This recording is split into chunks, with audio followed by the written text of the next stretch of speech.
All right, welcome back to another episode of Profusion podcast. Today we have Megha. You're gonna Megha. I didn't Like Megha. good old Mega Man, megaphone. Megha.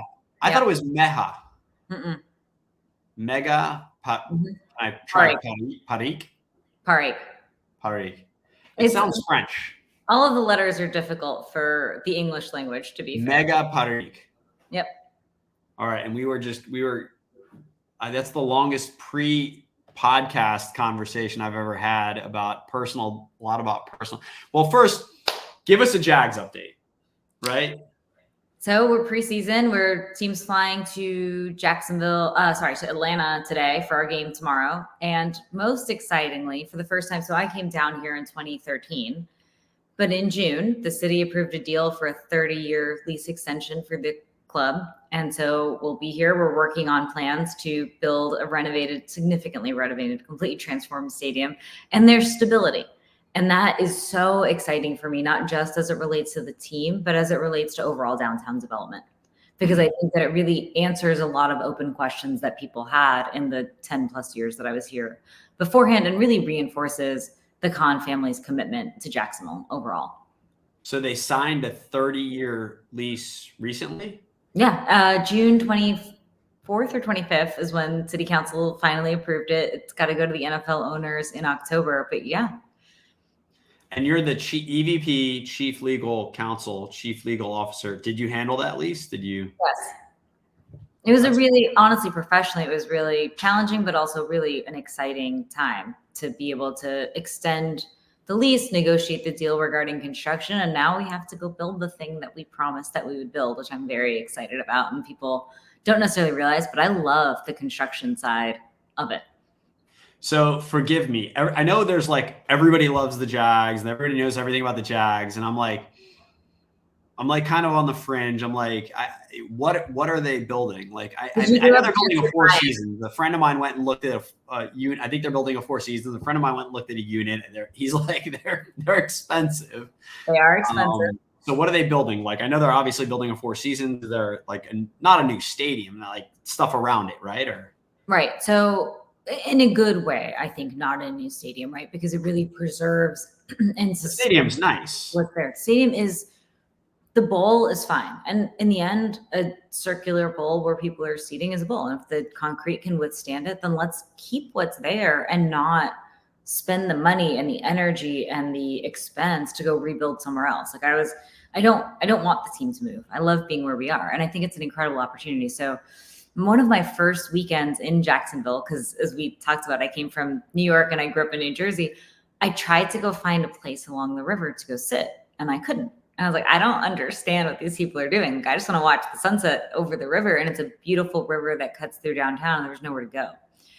And so since then, we've really been talking about, okay, what can we do to help improve the quality of downtown and embrace the absolutely beautiful geography that's here? And so since I started, obviously put in the boards and the pools, which was in part to really like demonstrate to people like, hey, Jacksonville it's a Florida city, right? And people don't really appreciate that. Renovated the clubs, built the amphitheater and the indoor facility in 2017, built the new training facility that opened last summer of 23. And then you'll see that the Four Seasons Hotel, which includes private residences and hotel and an office building, are both going on the riverfront just across. And then it's only about a mile from where we are to the sort of downtown core. And that really, I think, will be great in terms of like finishing the Riverwalk, reinforcing the bulkhead and getting it so people can really circulate through downtown, as opposed to going, hey, I'm going to go to the stadium as close to kickoff as possible and then go home. Right. Mm-hmm. The idea is to make it a place where people want to come and stay, because not only do we have the amphitheater, but there's a minor league ballpark. There's the arena where the Sharks play and concerts happen and all of that. And we want people to come and want to stay, as opposed to thinking of Jacksonville as hey, I'm driving to Orlando and this is just a pit stop on 95. Mm-hmm. So you ever watch Suits? Yes. Okay. In one of the scenes, he's like, well, how long, do you know how many pages the lease was? So the legislation, I'm not joking, I carried it with me in my purse all times because it's not just the lease, it's the development agreement, the lease, the non-relocation agreement, a community benefits agreement, a parking agreement, a security agreement. And yes, it's 336 pages of all of those things combined. And they literally travel with me in my purse all of the time because I want to make sure that I don't work all the time. I don't, but it just, things cross your mind. And as they cross my mind, I want to make sure I'm able to reference it. And so, yes, it is downstairs on my dining table right now and truly travels with me at all times and will until we're at a point where construction's really moving. How many pages was that? 336. It was 364 in the show. And then they test them. I wish I could test you on what's in the lease. I don't have the photographic memory of what's on every page, which is why I printed it and carry it with me, because I don't remember everything. And I have no problem admitting that. Like, listen, I'm certainly not perfect. And if I need to refer back to it, I'm happy to do that. Yeah. So you went to Harvard. Speaking of suits, they're all Harvard. And we were talking about that pre-podcast, but Harvard is so special and unique. And so what was it like? How did you get in there? Right? Like, how do you get into Harvard? Because that was my dream, to go to Harvard. And then I got my first C, and I'm like, well, I'm not getting into Harvard now. So I applied to Rutgers and I applied to Harvard. And I did both early, and I don't think it's the same today in terms of how they admit folks. But Harvard was an application that I sent in because our public high school baseball coach was like, listen, he was like, you're much smarter than you think that you are. Just apply. And I was like, there's no way. There's no way I'm getting in there. And he was like, just do it. And so I had a job at Pizza Hut on Route 9 off of there in a strip mall. And I wrote my application while I was working my job at Pizza Hut. And I honestly had every intention of just going to Rutgers. I did, because I never thought that I'd get in. And I remember telling my mom, and this has been sort of throughout my whole life, like, she was really encouraging me to try and specialize in something. Even in high school, right? They had like special programs. And I was like, oh, I kind of like the diversity of topics and the diversity of thought. And I don't want to become an expert in one thing. I want to be sort of good at a bunch of different things. And I think that's what made the difference, to be honest. Like, I took a variety of classes. I didn't try and specialize in one specific thing. I did those things that I was interested in. And I think that is really what made me stand out relative to other people, which is that I had a wide variety of things that I was doing in terms of activities and clubs and classes, as opposed to just focusing on, hey, how do I get into an Ivy League school? And I remember going to school that day, going home, I got the big envelope and not a small envelope. And I took that envelope and went right back to that baseball coach. And I was like, I think I might have gotten in. And so he and I are still in touch to this day, and he's super sweet, but we were both sort of shocked. And that was in December of my senior year of high school. And I was just absolutely floored. And then, to be completely transparent, I don't know if you felt this way, I got to college and I was outmatched, because my education was good, but I did not talk about some of the things that like kids that went to prep schools and private schools like had discussed in high school. And it was a really good moment of being appropriately humbled to say, okay, I'm going to learn from these teachers, but I'm also going to learn from my peers, because they are smart. And I'm sure that you experienced this too. There's certain people there whose brains work on a completely different level than mine. And that was really fun to learn from. And I learned as much from my peers as I did from the faculty there. I feel like the campus salon, I've been there, is just so nice. It's like, oh, and it's so much nicer since we were there too. Yeah. Well, I didn't go there. I just wish I did. Yeah. But so you were there from 03 or 06. What was it? 03 to 09. So I went undergrad and then law school. So did you know anybody, like, is there anybody that like came out of there that is known? Or most traumatizingly, it's the guy that like Zuckerberg went in 03, I think. He was a year senior to me. Okay. He was a year, that were known. Yeah. He was a year older than you. Mm-hmm. And I remember everyone thinking that he was nuts for dropping out. And there you go. Right. Like, look at what he created. So Facebook started like towards the tail end of my freshman year. And this goes to show why I should not like be guiding people on investments. I was like, this is silly. No one's going to do this. They're going to want to go spend time outside and be in the outdoors. Like I thought social media was, I did not predict the hold that it would take on people. I did not. I underestimated that. So did you know him at all or no? No. Okay. He was a year older and he left sort of like at the first, during our first year, at the end of our first year. Yeah. So I went to you went to what'd you go, Manalapan High School? Mm-hmm.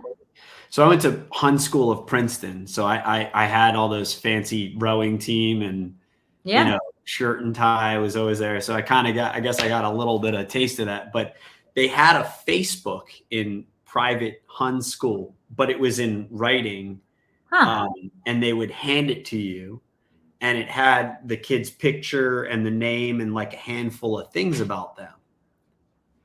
And this was the thing, but this was like, I went to high school 95 to 99. So this was like a thing. So all he did was kind of put that on the internet, you know what I mean? And I always thought that was cool back then, because that was like it was like a pre-yearbook type of thing.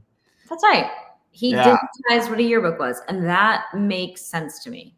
What it's become is much different. And like, I don't know if you've watched the Netflix special, I can't remember what it's called, honestly, but it's a 3-part series, and it talks about the people that like architect the social media platforms and how they're designed to make you addicted to them. Yeah. You get that dopamine hit from the badges. And so I don't know about you, but like I eventually, after learning more about the technology and that sort of dopamine hit that it gives, I turned off my badges in terms of, and notifications. Like I don't get any notifications on my lock screen other than from certain VIPs. I don't get texts like that badge on the lock screen because I found myself being too distracted. And I wasn't able to, like, especially as a lawyer, like you have to focus, you have to pay attention. And it was counterproductive to being able to focus and pay attention. Like my job is not to be as responsive as possible. My job is to be a thoughtful counsel. And that's exactly counterproductive to the internet. Self-control. Controlling the technology so that it works for you and not so that you're like driven by it. Yeah. Didn't he go to a private school? He went to like... That sounds right.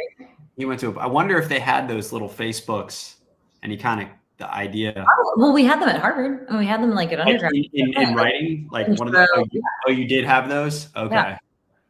Interesting. And meet your dorm mates, right? Meet your classmates. And I mean, but when it started, we put up like, my roommate made my profile, which was funny, but it was like, hey, here's what classes I'm in. Here's what study guides I have. And that was the initial discourse, right? It was like, how can we connect on the subject matter of what we're learning? So how are you work in legal in Jags, but do you know, is the team going to be good? Or is this like kind of your thing? Is that, I don't know. You know what I mean? Are we going to be good this year? As a fan, I will tell you that I 1000% think that the team is on a complete upward trajectory. Like when people were disappointed at the end of last year, my perspective was that you didn't have a team that was fully healthy. And so I don't think that it's reasonable to be super disappointed. My personal point of view is that like you have to take that into account when you look at it. And I think Doug is a fantastic coach. I think Trent is an amazing GM. And I think that the team itself is one of the strongest that we've seen. We got a lot of great... The team's really focused on football and like wanting to win, and they love the city. And it's really nice to see because they believe in themselves. Like I believe in them, and I think they're going to be really good. I do. And you've been with the Jags 10 years. That's pretty long time. What is the best team? Well, outside, let's say, with the exception of this year, do you have? Well, obviously the year that we went to the AFC Championship was super interesting, and it was. I think that there's still people who will fight to the death to say that Miles Jack wasn't down, and we were 3 minutes from going to Super Bowl that year, right? Was that the Patriots game? Mm-hmm. Okay, yeah. Yep, and I was there for it, and I felt the same way. Where it was like something that you'll appreciate this from the Jersey side of things. Something happened to that stadium when they played Bon Jovi, "Living on a Prayer," and I swear the Patriots woke up, and it was like a completely different game after that, and it was just like we were all totally, like laugh about it because it's like, oh man, like, and I am a total Jersey Bon Jovi girl, but it did change the atmosphere in the stadium. But But no, they were great. And what was interesting about that year in particular is that that was the year that the national anthem sort of controversy, if you want to call it that, was going on. And so people really weren't. We got a ton of criticism because our owner did not kneel. He locked arms with the players at our London games that year. And our owner is of Pakistani heritage, and it led to a lot of really ugly commentary as a result. And to his credit, he weathered it. And frankly, to our team's credit, they weathered it with him. And the team was really, really good. But that was a really fun year. And I hope that the fans, it was an interesting dichotomy of this off the field, really important social conversation that was happening, and then the on the field success that they were having as well. So your boss is a billionaire. What's that like? I mean, that's not a lot of people can say that. It's humbling because he's incredibly smart, incredibly thoughtful, incredibly perceptive. And this is probably going to sound out like so kind that it almost like makes you uncomfortable because you'll like be places like, oh, like, do you want tea? Like, it's just little things that you expect, like a good human being. And that as a employee and then also as a lawyer, like you can't ask for anything better than that, which is an owner or a boss who's thoughtful, ethical, smart, insightful, and wants to do the right thing and do it the right way. Sometimes I feel like it's easier to be nice when you're super rich. What do you mean? What's that? What do you mean by that? Like, because you're happier, because you kind of maybe hit the goals and you hit a lot of your bucket list and your checklist, and you're like, okay, I can just kind of. Okay, but let me then challenge you on that for a second. Do you think more money makes people happier? Oh, so we're getting into like personal development. All right, let's go. I think that like you need a certain floor to live. Yes. Like, I think it's absolute nonsense when people say I do. It does matter. People can't be stressed about how they're going to pay for their kids to go to school. They can't take people that are taking the bus to work are living a much different life than people who are not. And I think it is nonsense to act like that's not the case. Like they have a harder life, things take more time, and it's just not fair, frankly. And it's true that money matters, but money, I think, matters up to a certain point. And then beyond that, you have to do a lot of deep introspection about, okay, what do I really need? And then what makes me happy? Yeah. Because I don't know about you, but like, I don't need to keep on making the extra dollar at this point. I want to do interesting work and have time to go to the beach and play guitar and hang out with my dogs. Yeah. Well, we're always maturing and growing in age and years and learning more about introspection and how to, but back when, I'm scraping and clawing or whatever it was when you were in the you worked in wrestling. I don't know if you were, pulling, but it was hard to have like that kind of perspective that I do now. I agreed. And I do think like this is not a joke. When I was in law school, when I had no money, I would literally go buy bags of shredded cheese from Star Market in Boston just to try and like make sure that like I had enough calories in the day, right? Like I didn't have a ton of food. I never spent beyond my means. Life is much better when you're not thinking about those things. That's absolutely true. But like, and you can give a lot more too. That's one of the nice things. But I do think that at some point, right? So let's say that there's some floor at which you just need to have your basic needs met. And then you need to make sure you're not worried about kids or things like that, right? Providing for the people that are relying on you. Once you're past that point, I think it's really important for people to take a step back and think, okay, what actually makes me happy? Because there's the things that you're supposed to do, right? And I'm 39, going to get married for the first time this October. There's things that you're supposed to do, right? Get married, buy nice things, dress a certain way, go to certain stores, go to certain restaurants to eat. And then you got to just figure out, hey, at some point, like what actually makes me happy? And the beach at 7 p.m. Yeah. 7 a.m. and 7 p.m. That's right. That's exactly. I haven't done the 7 a.m. yet. But the dogs will make me go out there. But I was in New York City at a law firm, could have been on a pathway to become a partner there and realized that it wasn't for me. It just wasn't, because I do like having a more flexible work schedule. I do like being able to enjoy a lot of the things that Jacksonville has to offer that I never even expected when I moved here. And I like being, as much as I really do like being a good, reliable coworker, I also really like being hopefully a good daughter and sister and friend and wife, right? Like, and parent to dogs. So like it's balancing all those things and figuring out what's important. So I had a friend who died, and you may appreciate this just given where you grew up. So given our age, a friend who died of a heroin overdose in 2017. And it was all of the kids that were on oxy or other opioids when they had like their wisdom teeth pulled or whatever, who ended up getting addicted to heroin, because once they cut off the pills, that was what was cheap and around. And I remember when he died, I was like, I just feel like such a failure, because we grew up on the same street. We had the exact same life. His parents are great. He's got a sister who's my age. And it's like, how could we not help you? Like, how did we not know the tools to be able to help you? That was after I was here for 5 years. And I was really frustrated because, as much of a really expensive and great education that I got, I had no idea how to help him. I didn't. And so I went, and the only thing that I found, and this was after like months of searching, I found a free online training in crisis counseling. And the only payback that you had to give was to volunteer to actually counsel folks via text message for 200 hours. And I did that training. And I remember thinking, I don't know why there's not a class in this, because to your point, it teaches you not just about how to be aware of yourself and how you're feeling at any moment, but it gives you these tools based on science and psychology about how to take somebody who's stressed or anxious or depressed or feeling suicidal or having an eating disorder or substance abuse, and bring them to a level where they're calm and able to then respond. And this is one of the best things I've ever done in my life. I use those skills every single day. And once I use them extra, because it was not just like volunteering on that platform. It was people every single day coming forward with issues in terms of feeling isolated, depressed, like confused, anxious, concerned. And that was probably the best thing I've ever done in terms of my own education. Well, what's the skill that you pulled out of that experience? Two things I would say, if I was going to distill it down. One, you learn how to actually listen to people without listening just to respond and without listening just to get through a conversation.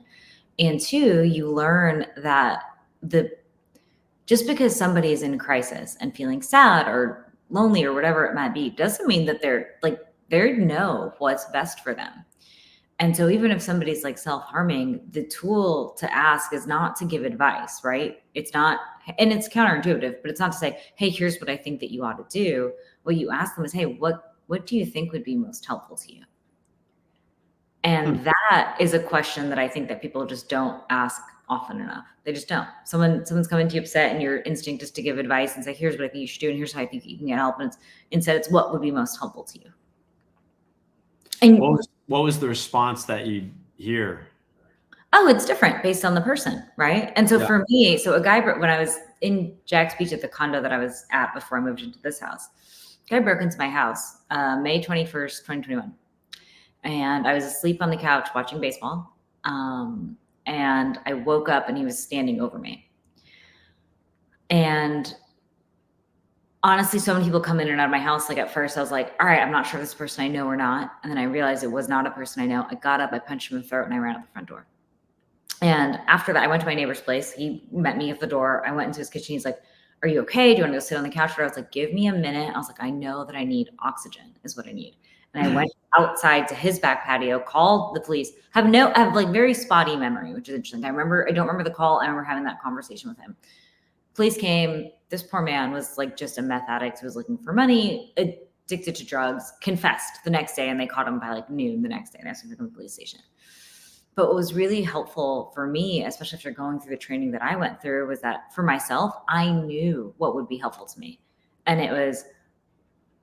I'm just a social drinker, but I was like, listen, I'm going to cut out alcohol for a bit, because I know it does not help you like in terms of like managing your anxiety or whatever. I have a playlist that I have on my phone with just my favorite songs. And anytime I felt myself getting stressed or anxious, I would go listen to that playlist. And then I would go for walks, like just hours and hours and hours of walks on the beach. But I had those things teed up because I knew that, hey, before I'm in a moment where I'm going to really need serious help, these are the things I know that calm me down. And doing that really helped me get through. I mean, what's most insane was I had a meeting at 9 a.m. the next day after the guy broke into my house, and I went to the meeting because I was like, I need to go there. I need to be there for people. But I also needed to make sure that I was doing those things I needed to take care of myself. And every day is not perfect. It's still not, right? It's a traumatizing experience. And trauma can be really isolating because people don't want to talk about it. They just don't. And like, it's not as though like there's some spectrum between, hey, I'm okay, and I'm performing at the level that I used to. And it's just everything in between. People just, for the most part, don't even know how to like talk about it. They don't. Yeah. Trauma. And it impacts way more people than I think anyone wants to talk about. And that conspiracy of silence is why bad actors get away with what they do. I'm trying to figure out how to respond, but I don't know how to respond. That's fair. And that's the thing is like, that's what I was like, people tend to be sort of shocked that I'm so open about it, but it's like, it was not a great day. It wasn't, right? It was not. Yeah. It was a hard thing, but I absolutely went and tried my best to take care of myself afterwards. And so many were like, you can take time off work. My family was like, come back to Jersey. Like a bunch of people were like, move. I didn't move. I didn't move for 3 years until after that, because like, I don't want somebody else telling me what it is that I ought to be doing in response to this situation. I want to listen to my body. I want to listen to what it does. I was asleep on the couch. The very next day, I called my friends. I was like, you have to take that couch and put it out on the curb right now, but I'm not moving. And then I sat on like plastic lawn furniture for the whole summer, which again is what it is, right? It's fine, but it's like, people know I got through it. And people were really supportive, but a lot of people had exactly the reaction that you had was, we don't know what to say. We don't know what to do. And it's like, I get that. I totally get that. But that's what the training taught me, which is that all you have to do is say, hey, how can I be helpful to you? So you couldn't do that instead of punch them in the throat. Yeah, exactly. Or what was the, I'm going to pick on you. The lesson was not to lock your door. Well, fair enough. But so that was an interesting point, right? Like, because people did ask for that. Like it was the back door. And so it's a fenced in yard, and it was the back door. It wasn't the front door that he came in through. And he walked past, I'm the second unit in. He walked past an apartment where 3 dudes were there. Yeah. Like, awake. And he didn't go in there. He went into the apartment with the sleeping girl. And it's like, that is what it is. But yeah, I could have locked my door. Yeah, I can block myself from the rest of the world, but I don't want to. I mean, I'm the sort of person that like traveled by myself, no problem, would like lived in New York City, would walk home at midnight from work when I had to, like no problem. It's like, I am not going to let that shrink myself just because one person had one bad day. Yeah. Yeah. Well, let's, in terms of something more positive. Yeah. Listen, I'll say this is that it taught me a lot. It did, because being a victim is hard. And then learning how to explain to people that doesn't mean that you got to be sad all the time, right? That's a positive. It is. And to your point, like look, being almost dead gives you an unhealthy amount of perspective on life in a really good way. It does. Was there like a weapon? Did he have a weapon, or was he was just kind of walking around? He was completely disoriented, did not know what he was doing, and was walking around. And again, to his credit, this is going to sound nuts. He absolutely confessed the next day. Like it wasn't hard. He confessed to kind of like, okay, I broke in. Yeah, I like walked around her. Yeah, I was looking for money. And it's like, fair enough, dude. Like, and he's 49 years old, spending 10 years in jail. Like for that? Yeah. Holy cow. So like, if you think about anything, the part that like honestly breaks my heart is that that man was born to somebody, right? He was, and he got lost somewhere along the way and people didn't know how to help him. And that's how he ended up there. And because he took accountability, I have nothing but empathy for him. I really do. Because my life's, I mean, I'm in a nice house in South Jacks Beach, right? Like that's not his life today. It's not. How does somebody get 10 years for B&E? He also tried to touch me. So it was bad. Okay. Yeah. I see. Oh wow. Yeah. 10. But so was it like a homeless guy, or it was like? No. Actually, I often think about like going and trying to like connect with him in jail, and I just haven't yet. But and the police were absolutely. Well, if he's trying to mess with you, that's not good. Yeah. See you later. Again, like I don't know that he knew while you were sleeping or something. Yeah, he didn't know what he was doing. He didn't. He's out of his mind. Like he was all drugged up. And Yeah. yeah, but still. Nah, So see you later. to that end, though, right, that man needs to get cleaned up and been given like some opportunities to do something different than what he's been doing, right? Like that's the positive, is that like, look, he took accountability, and a ton of people don't. They just don't. And that's the hard part, is that when people make mistakes, they're so afraid of saying, probably because of lawyers, they're so afraid of saying, hey, I'm sorry, or hey, I could have done this better. And I appreciate that he didn't do that. I don't think most victims get closure that quickly. And he gave me that. So yeah, he did something wrong because he was tripping on all sorts of drugs and he wasn't himself, but he also gave me an incredible amount of closure very quickly. And I appreciate that. What do you do with people who don't give you closure quickly? Oh, you stew and you let your mind ruminate and you absolutely like lose it. And that's when you have to go walk on the beach a bunch. But that's a great because that's right. Right. And especially with the way, like, I think what's most challenging is with social media, which has been wonderful in terms of exposing people in power that were abusing things. There's also no due process. So now if you have people, and I feel for people, and one of my very closest friends is somebody who was accused of sexual assault on Twitter. The police investigated, did not proceed with charges, but he's forever marked with that tag. And he struggles with it. And I talk to him all the time about it, where I'm like, that it's incredible. Like, what are you going to do? Like going on Twitter yourself and saying you didn't do this, that's not going to close it, right? It's not. Yeah. And so, and there's no like court action that can be taken. And I feel for him because it eats at him every single day. He's like, I didn't do this. And the internet just doesn't believe me. And I don't know what to do. That's a question for somebody much smarter than me. Of how do we fix whatever the heck is going on social media?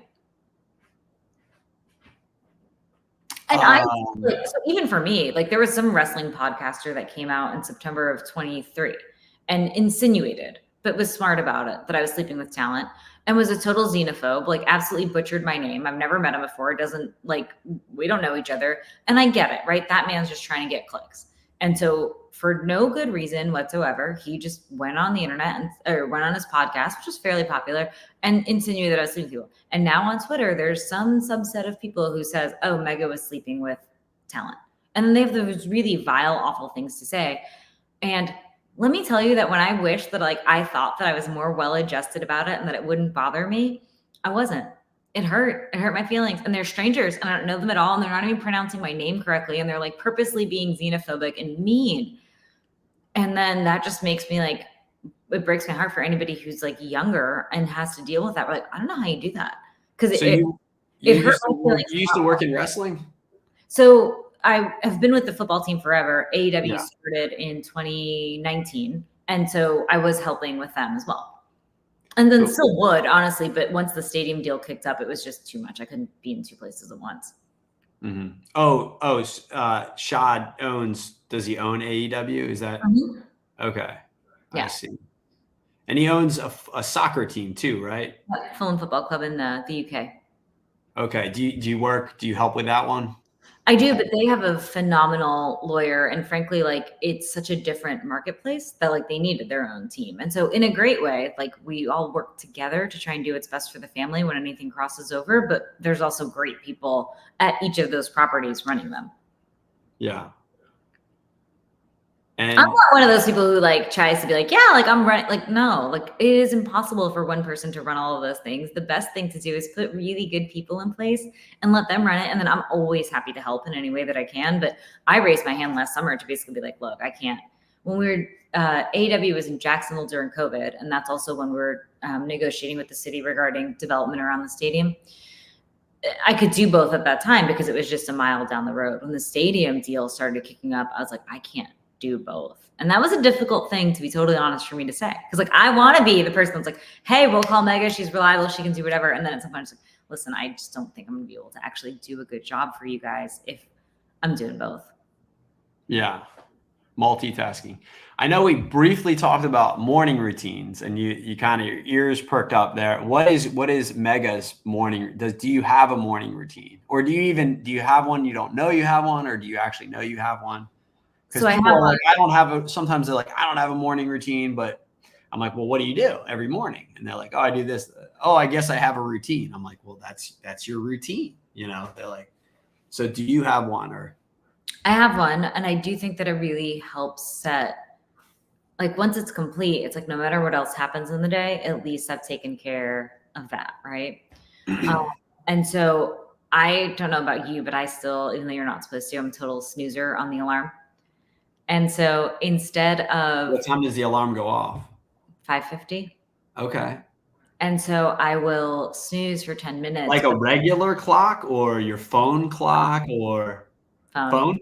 Yeah. Okay. Which I also know is not what you're supposed to do. But Yeah, your phone's that close to you. Okay. yep. So phone goes off, I'll snooze, but instead of just snoozing and trying to go back to sleep, I'll sort of very intentionally deep breathe for about the 9 minutes, right, that it takes.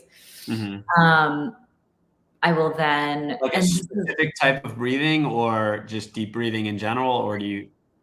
Deep breathing and then thinking about sort of like what's ahead and like what's in my mind, just trying to calm myself. I know that Do you try and remember what you dreamed about or no? No. Okay. I intentionally don't. Do you? Yeah. I try. Why? I don't know, because I feel like dreaming is kind of a part of life. So I might want to know what occurred, and maybe that might say something about me. So I feel like dreaming is your brain trying to wash out the sort of dirt that's in your subconscious. And I try to not focus too much on it because my dreams are weird. And honestly, for a long time, like I know that we talked about burglary, but for a long time, like my dreams were nightmares about that. And it's like, I don't want to dwell on it. I know that it's on my mind. And I feel like what my body and my brain is doing is saying, look, while you're awake, you're pretty calm and you're pretty level. While you're asleep, your body still has this trauma inside you, and we're going to work it out while you're sleeping. And I just respect and appreciate that. It's like, okay, that's fine. Because I don't think that my dreams they're not the rational part of my mind. They're the more primal part of my mind. And you're right that they're important, right? And it's important to recognize that they're there, but I also don't want to dwell too much on the fact that like, okay, my body is still scared sometimes. Well, guess what? Every day is not burglary and it's not going to happen again. Or it's not likely to happen again, right? Well, I haven't been able to do this in a while, but people will say that you can try and like preempt your dreams or try and, attempt to figure out how to force yourself on it, like a dream path for pre-sleep. So, but interesting. I haven't exactly, I mean, this is about your routine, but I'll throw my, I like to think of problems that I have. And First thing in the morning? What's that? First thing in the morning? No, at night. No, at night. Okay. And then I can dream. So instead of like, if I have an issue with somebody or somebody I'm working with for whatever reason, anger never solves anything generally. Agreed. So give yourself 10 minutes or an hour to think about it, or a night, right? And then I can usually come up with like a really, really good solution, and also actually make my subconscious believe that that's a good solution, because that's sometimes the most important part. I love that. I think that makes a ton of sense, right? When people say, right, sleep on it, that I actually think is a very valid approach that people sort of underestimate in terms of the power of it. I completely agree with that. In the same way, I'm all into creativity. I'm all into my subconscious is just telling me that, like, hey, look, you have some fear for your physical safety. Fair enough, right? Based on what happened, right? Like, that's okay. And like, I will work through that. You're married a rest, like you're good, right? Like I still am of the mindset, and it's probably growing up in New Jersey or whatever it is, but like I still am of the mindset that like, listen, like that man will probably sleep through anybody that comes in. Like I'll handle it. But I genuinely feel that way. Like I'm overly confident in the sense of I'll handle it because I did, right? Like it happened and I did. And let me say that the scariest part about that whole thing, and you have kids, you'll appreciate this. No one else was in my place at the time. If somebody else was in my place, because all that I did was punch him and run out the door, right? I got myself out of it. Somebody else was in the place, that's not how that would have gone. And that actually like is more scary to think about, like what I would have done if he had tried hurting somebody else as opposed to tried hurting me. Because I wouldn't have just let him go and run out the door, right? I would have made sure that whomever else was in there was safe. And that's just a very odd like thing to realize about yourself, which is that, look, like, if I needed to, like I would have, and it was just a time when there's plenty of people that came and stayed at my house, and I would have done something You know how many people out there that do what that guy did and nothing ever happens? Right. And that's where I know, again, that's just annoying. Right? That's where I really appreciate him just being like, yep, that was me and I did it. Like when I went to the police station the next day, they were like, he confessed. And I was like, okay. Well, at least you called the police because people might not do anything or, yeah. you know. Yeah. Well, the interesting thing too, not to go back to something negative, and I really don't mean to, but I hope that people see it positively, which is that like, look, this bad thing happened, but I am fine, right? I'm fine. And there's just that, because the reality is, look at statistics, like it's actually quite rare to have somebody who's a stranger break into your house and do that. It really is. Right. But people are dealing with that stuff, whether it's even domestically, like, right, all the time. It's really unfortunate in terms of the numbers. And the reality is that like, one, him being accountable for it was super helpful. But like you said, the number of people who probably don't get accountable and the number of victims, which is a charged word in and of itself, we're just afraid to speak because I've had people say to me, oh, was it an old boyfriend? And yeah, because that situation, you immediately think it's a party, right? Everybody passed out, right? And it's just some drunk idiot walking around, basically. Which it kind of has that element. More angry than anything else. Which probably happens a million more times than that situation, but it's very similar elements, right? That's exactly right. And nobody gets called or anything. Right. That's right. And it's like, I just want people to understand that, look, the situations, I feel like, and I'm curious for your perspective on this, especially what you do. I feel like people are not very good at having hard conversations. They're just not. My God. Right? Like, they're just not. And it's like, it doesn't have to be, just because the subject matter is hard doesn't mean that you can't have an earnest, thoughtful conversation with somebody. Right. And like, I do feel like that's in part where, like I was telling you about the guy that I'm friends with, where it's like, look, like he's not perfect. He's obviously made mistakes. He did things wrong. He's also not in jail. And right. Like he's struggling because he was never held accountable in a meaningful way. And now it just never goes away for him. It's just there. Yeah. Like people should have hard conversations of, listen, you made some mistakes, but doesn't mean that we need to throw you away as a human being. Yeah. 10 years is how to get somebody to have that difficult conversation that doesn't want to have it. I had this conversation the other day because we're dealing with people, and I work in private equity, and we're dealing with people who don't always want to have hard conversations. They would rather not have the conversation and everything be fluffy and almost in dreamland, and instead of actually making a decision and in reference to closure, I think we talked about earlier. So, because, in terms of like actually making a decision, how do you get people that don't want to have difficult conversations in your arena to get them to? So we talked about this, I think, a little bit before we started, but I think that what I needed to learn was to stop trying to have the conversation the way that was most comfortable for me. So after the Me Too movement started and we had our first training session for our executive team about sexual harassment, it was a complete failure. And I was giving the training and I absolutely failed because no one talked, no one engaged. And then someone said to me, well, this stuff doesn't happen that often, right? And that was not that person's fault, but I was angry afterwards. Like, how do you think that this does not happen? Like, this happens to women, it happens to men, like it's happening. And I realized that it was my approach that was wrong, because I assumed that there's people that are subject to it. There's people that are doing it and that's it. But there's actually a whole group of people in between who've never experienced it, who aren't doing it, and frankly, don't want anything to do with that sort of behavior, but who've never been taught how to talk about it and how to help. And so we just did a training for our team a week or so ago. And thankfully our coach and GM are so great and that they will let their like tiny female lawyer get in front of the entire team and talk about conduct and issues. And what we talked about this year was, look, we have all the policies in place. We do. And we work for people who are, from our owner to our team president, to our GM, to our head coach, who actually all want to do the right thing. They really do. And so what we talked about during this training was, look, we have all the policies in place. We do. But what's going to make the biggest difference is people actually having the courage to speak up when something happens. Because you can have great policies, but if people don't feel comfortable and aren't educated in how to have the hard conversation, they're not going to do it. They're not.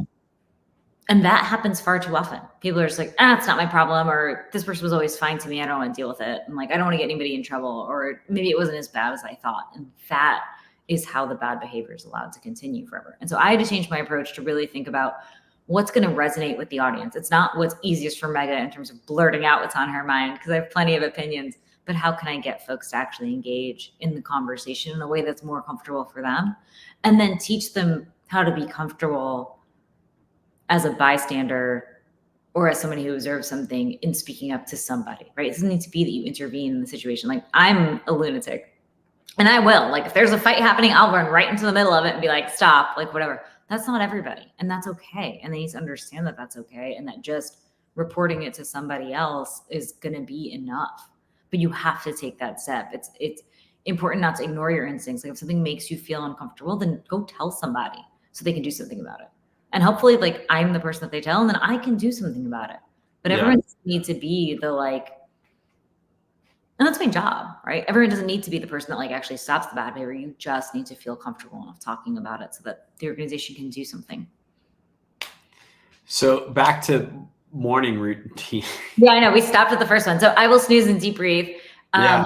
I never thought that I would do this, but people talk about, like, saying affirmations, right, to yourself. I wasn't particularly good at that. And, like, it felt a little bit inauthentic or, like, cheesy to me. And so what I did do, though, was when people send me nice messages or nice emails, I save them because they're really sweet and, like, nice. And so I actually have those, and I printed them out as, like, 3x5s a couple years ago. And so I'll just look at those, and it's like, here's something kind that somebody said to me, and I really appreciate that. I will look at sort of what I have to do during the day. So I make sure that I figure out, hey, what's the most important to me? So I'm not pulled in a bunch of different directions, but rather I'm making sure that I'm pushing. So my schedule is driven by me and not by other people. Mm-hmm. I walk the dogs on the beach. I read something for what kind of dogs? Yeah. They're Karen Terriers. They're Toto from The Wizard of Oz. Okay. Two. I got one, and he's not attached to me. He just hated being alone. Like, I would take out the trash, and that boy would cry. So we got him a little sister, which I think he has mixed feelings about, but it's great. So I'll visualize the day. I will do some exercise, which is usually walking them in the morning. In a dream world, I would work out every morning as soon as I got up. I don't know about you, but, like, I don't have the energy. I'm not that kind of a morning person. Like, if I was going to lift, it would be between, like, 11 and 2 p.m., not early. Do you go to the gym, or do you work out at the? Well, you got a new house, so it's. I work at home, and I always have. And this is the sort of thing where it's like, little girls, for the most part, at least when I was growing up, like, we don't get told to go play sports or to exercise or whatever, right? We just don't. And so I never went to the gym on any sort of regular basis. And frankly, like, I find the gym to be somewhat intimidating because, like, I don't know what to do in there. I don't, like, especially when it comes to the machines. And so you look fit. But, like, did you play sports growing up in Manalapan in high school, or? I did not lift a weight until I was 33 years old. Wait, no sports growing up? Nope. I was really good. I read a lot, but I did not play any sports. And I'm like wildly unathletic. I really am. and you've been in the sports industry for. Well, that's the thing. I knew I was never going to play on the field. So I was like, how else can I get involved? And it was through becoming a good lawyer, hopefully. So. But I never lifted a weight till I was 33. I never ran a mile till I was 30. How do you still run a mile? I haven't in a while, but it's mostly because I've shifted to walking instead of running. Yeah. I don't know about you. Do you run? I do.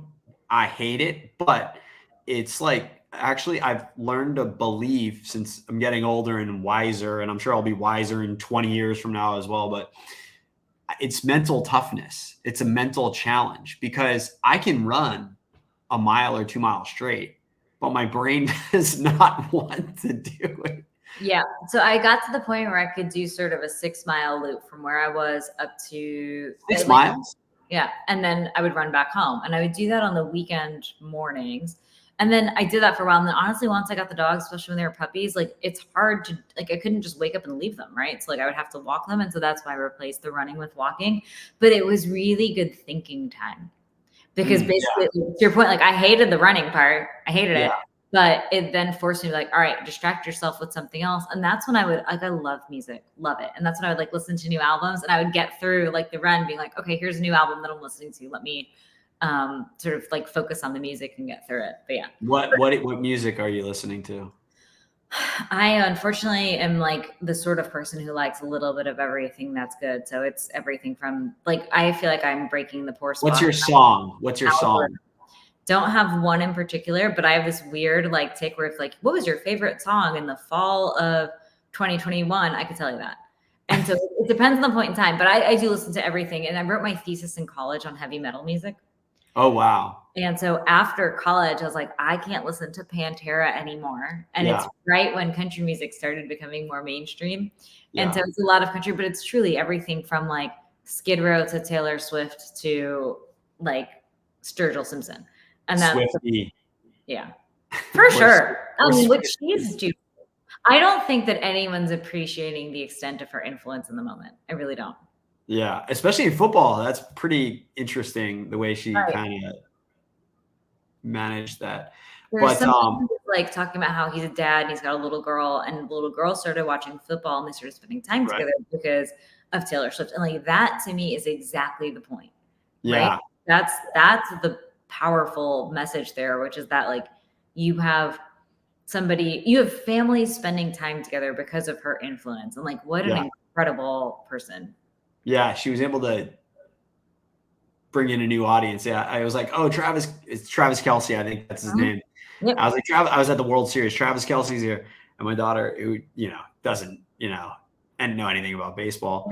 Yeah. And she's like, oh, is Taylor there? I was like, well, I didn't even think that didn't click. That to me, that wasn't thing. But you'd think with like the Jags training center, you'd go maybe, go there in the mornings. You know what I mean? Like, no. Well, look, work's work, and I have a wonderful job. I really do, and like I don't take that for granted. Like, I mean, like it's a work out in the facility, right? No one wants to. No one. Listen, I'm the lawyer. Like, no one's happy when they see me for the most part, and I get that, right? Because I'm the person that has to have the hard conversations when they have to have the hard conversations. But I do like. So are you doing like contract negotiation like that? That's the GM role, kind of, right? But you're kind of putting that in writing, I guess. You're putting. Yeah, but we have people that like they're unionized. The contracts are all standard for the league. And so that's all numbers in the end, and less so the players. The players, like my role as it relates to the players is really trying to make sure that they understand that, look, as an organization, we genuinely care about you. We want to be here for you. And if you guys have a problem at any point in time, players, coaches, any staff, we're not, because people do, as you know, like they tend to look at legal and HR. They could look at them as the enemy. And I really want to make sure that people understand that, look, like while we may have to have hard conversations at times, we're not the enemy. We're here to try and make sure that you guys have everything that you need so that you can do your jobs. Yeah. And that's our role. Yeah. It's not to tell people they can't have any fun at all. It's to tell people that, like, look, like we want to make sure that you do what's best for you, your family, your career, long-term. But you're not going to the facility and using their equipment. And I mean, I do work out in our stadium gym, and it's cool. Yeah. Yeah, but I do. Yeah, it's great. Yeah, ice bath there. Honestly, when I'm there. What's that? No one's ever in there when I'm there, which is its own interesting point. But when do you go to? Like 6 a.m. if you do go? No, I'll go like between like 10 and 1. Okay. But it is nice, like because I truly like I can't get up in the morning and lift heavy. I just can't. And like I want to lift heavy, but I'm not able. I don't have the energy.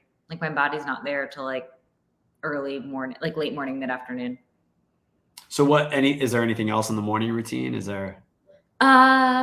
I make sure that I write down what the most important things are that I have to do that day. So like when I go into work, what I don't like is being like pulled by my inbox, right? Or pulled by my text messages of here's what you got to do on any given day. It's like, no, let me make sure that I'm doing what I need to do that's most important for the organization and not getting distracted by things that are not as important or urgent or the emails that come in or whatever it is.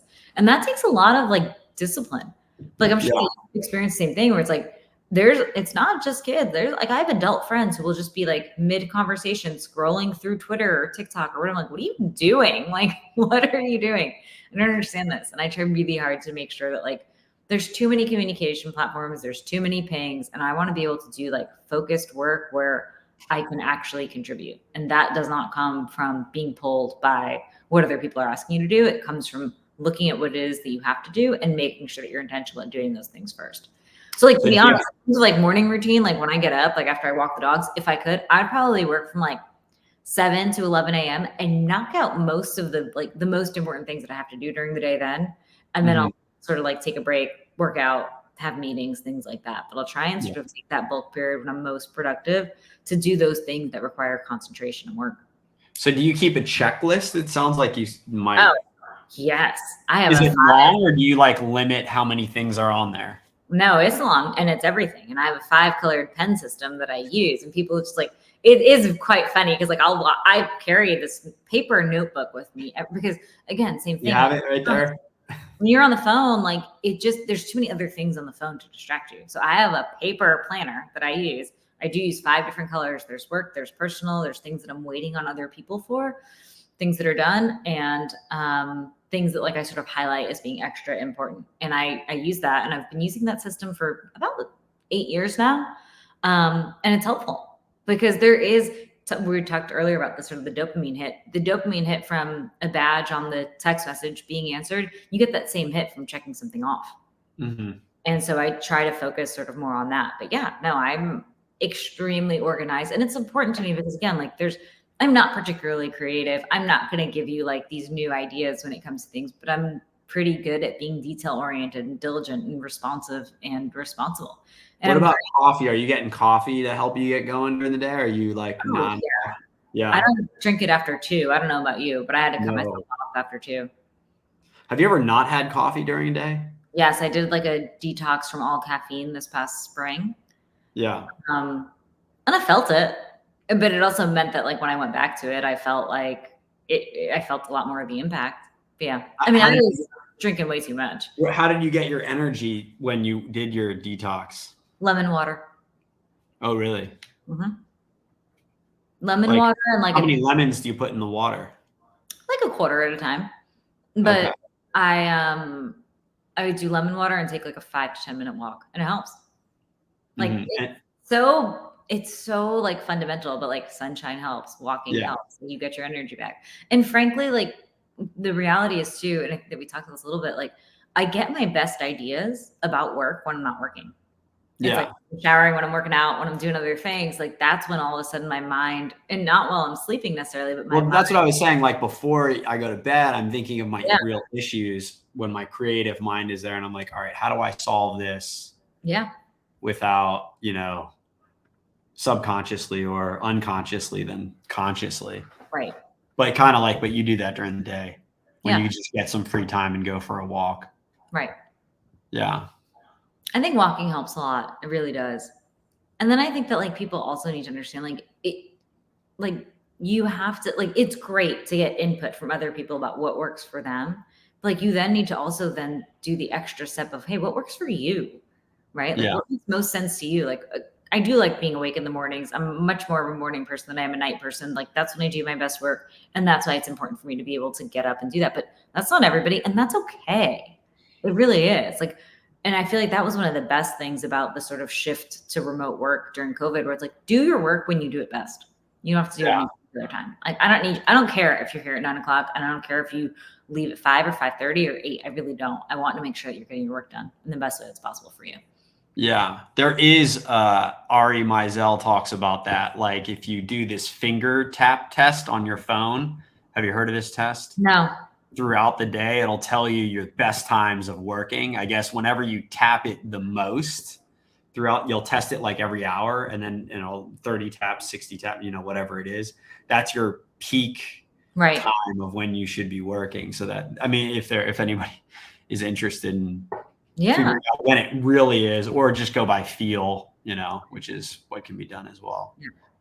But do you go to sleep at the same time every night, or like 8:30, 9, like early, late? No, it's like between 11 and 12.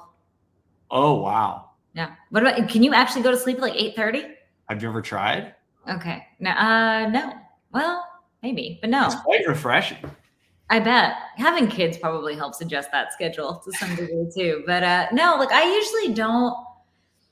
My sister-in-law and I joke about this, but it's like I have too many hobbies. Like I get home from work, and if I haven't worked out in the morning, then I'll like do like my lifts when I get home, and then I'll like eat, and then I'll play guitar for a while, and then it's like I don't like sit down till 9 p.m. Yeah. Oh wow. And so then when I do sit down at 9 p.m. is when I'll start like make some tea or make some almond milk and unwind and chill and watch like TV or whatever. But any strength taken to its extreme is a weakness, but like I kind of just, and this is the part that's really hard for, like I kind of actually like being busy. Mm-hmm. All right, Megha, you've given us a lot of your time. Thank you. Thank you so much. I appreciate it. I honestly didn't even realize that we were neighbors, which is the most exciting discovery, I feel like. We grew up near each other, and we now live like a mile down from the road from each other. Thank you so much for coming on today. I appreciate it, and I really do. I mean it. Like I appreciate the work that you're doing. Like I found you not because we're neighbors and not for any other reason other than I really like the stuff that you work on and talk about. And so thank you so much for doing what you do. I appreciate it. Thanks. All right. Well, stay